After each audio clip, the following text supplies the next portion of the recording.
Well, thank you, Louisiana. What an honor it is to be reelected to continue representing Southeast Louisiana in the United States Congress. I can't thank you enough for the ability to do that for another 2 years. Thank you, Sheriff Lapinto. Thank all law enforcement who risk their lives every day to keep our community safe. I start by thanking God and by thanking my family, Jennifer, Madison, Harrison, for the sacrifices they made. Thank you.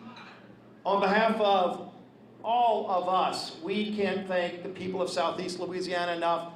And let me tell you what this election has been about, because I think if you look at what's happening here at home, you see it in a lot of other places too. I've had the opportunity to travel to a lot of different states. We've been probably to about over 28 states in these last few months, helping candidates, getting to meet some of the phenomenal people that want to come and be a part of a Congress that works for people, works for families, starts addressing these problems. We've talked a lot, not just here in Southeast Louisiana, all across the country, about what we need to do to combat inflation. We need to lower the price of things that families are paying when they go to the grocery store, when they go to the gas station. And Louisiana knows something about how to produce American energy. We need to make more of it.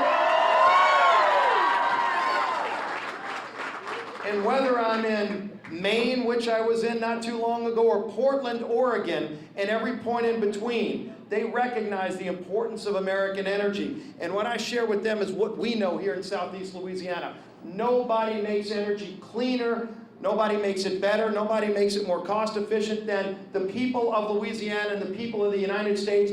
We need to be making more energy in America, not begging foreign dictators, not Russia, not Iran, not Saudi Arabia. Let's make more of it here in America and lower the cost of energy.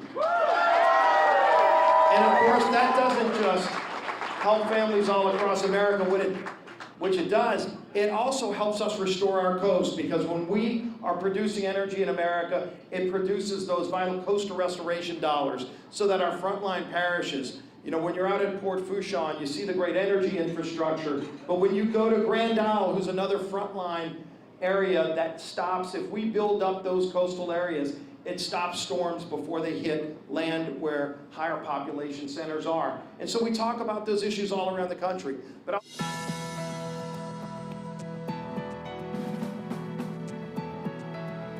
Well, welcome back to our election 2022 coverage. I'm Sherry Skipson. And I'm Devin Bartolotta. We're going to head out right now to Metairie, where Steve Scalise is speaking right now as he was just reelected. We need to reverse that tide. We need to back the blue. And at the federal level, we need to make sure the federal grant dollars to law enforcement go to help and give our police officers the tools they need, not only to keep us safe, but they need to be able to go home safely to their families at night too. And that's what we're going to focus those dollars on. Look, we've got a lot of big challenges. Obviously, there's other elections going on, and it's going to be a late night watching these returns. We've only had a few states called. Florida was the first state to come in. And look, if we're going to get a Republican majority, which I sure hope we do, and I'm very confident we do, we needed to flip 6 seats at the beginning of the night. When Florida closed, we already got 4 of those 6 seats just out of Florida.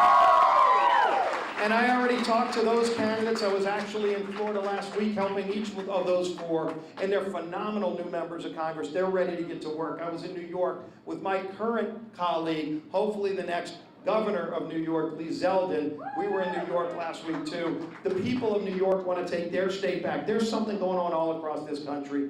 But let me tell you, it starts right here. It starts with the people in this room, the people that have been there with us from the beginning, who share that same conservative vision. We're here at Drago's, and I look at Clara Satanovich and Tommy Satanovich. What a great family restaurant this is. And Drago's is like so many other small businesses. They struggle with the daily challenges, supply chain shortage, inflation, the things that it does, hiring more people, trying to get more people. We shouldn't be paying millions of people to sit at home and work when there's jobs out there for them. Let's get people back in the workforce. It would shore up Social Security and shore up Medicare. We need to make Washington work for people again, and that's what the focus is going to be. So I look forward to the challenge. I look forward to getting back to work for you. Thank you again for the honor, Southeast Louisiana. Look forward to another 2 years fighting for your values in Congress. God bless you. Let's celebrate.